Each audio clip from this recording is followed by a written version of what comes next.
We're going to go over some basic editing tips for adding content to your site. You'll need to click the pencil button to do any edits. I have this writing portfolio, and I'm going to put in some instructions for my students, because eventually my students are going to have this portfolio and I want them to know what they're supposed to put on each page so they stay nice and organized and they know my expectations. So I'm going to write that on the template. I can use the formatting toolbar to format that text. And one of the most important things is to click Save in Classic Sites. You'll always need to save. Great. I'm going to navigate to the argument page and add some instructions as well. Now this was a file cabinet type place, so I'm going to tell my students to attach their best piece of writing onto this page. And I'm going to format my text and then click Save. On the blogs page, I'm going to give them a little bit more information on what they're supposed to do.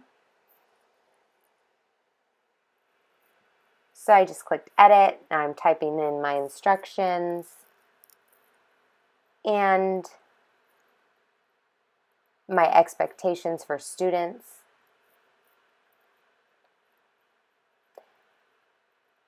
I'm going to format that and click Save.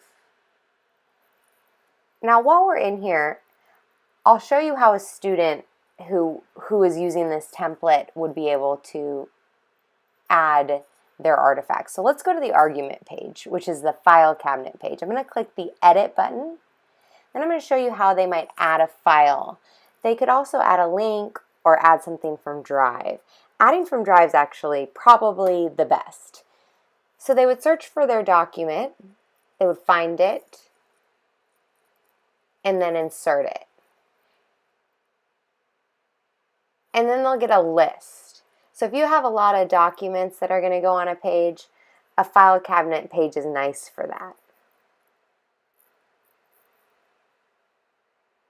You can delete it too. Just click the box and hit delete. I'm going to get rid of it. And I'm going to show you something else. Under the gear in page settings, here's where you can change the page type. We had it as a file cabinet. I'm going to change it to a web page just so you can see how this is different. So the web page type is just kind of a blank canvas as opposed to that file cabinet list. And some people prefer this page type because on a web page type, students can just go to Insert, Drive, Document, and then pull in a document as well. I'm going to select my document and then click Save. Now you won't see anything here until I click Save. And then you're going to see that document is actually embedded into the web page. So this is nice when you want to display that document. You don't want people to have to click on a link. You can also change the page layout. So I'm going to make a 2-column layout and click Save. This could be nice if you wanted to have one side for semester 1, and one side for semester 2.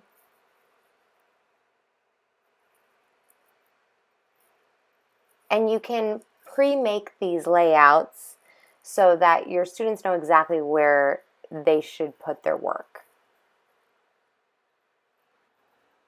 One more time, if you want to change page types, click the gear, go to page settings, click change at the bottom, and that's where you can change it to the type of page that you want to use. I'll leave it on web page for now, so I'm going to click cancel. Let's navigate over to the blog page. I'm going to show you how these posts work. so you're comfortable doing this with students or yourself. So you click on New Post, you put in your title, you put in your text,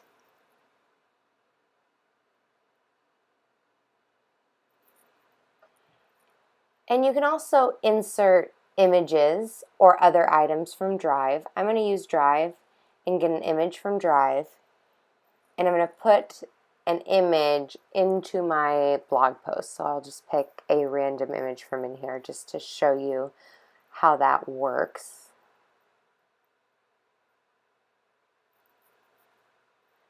So now that image is actually part of the blog post. I'm going to click Save.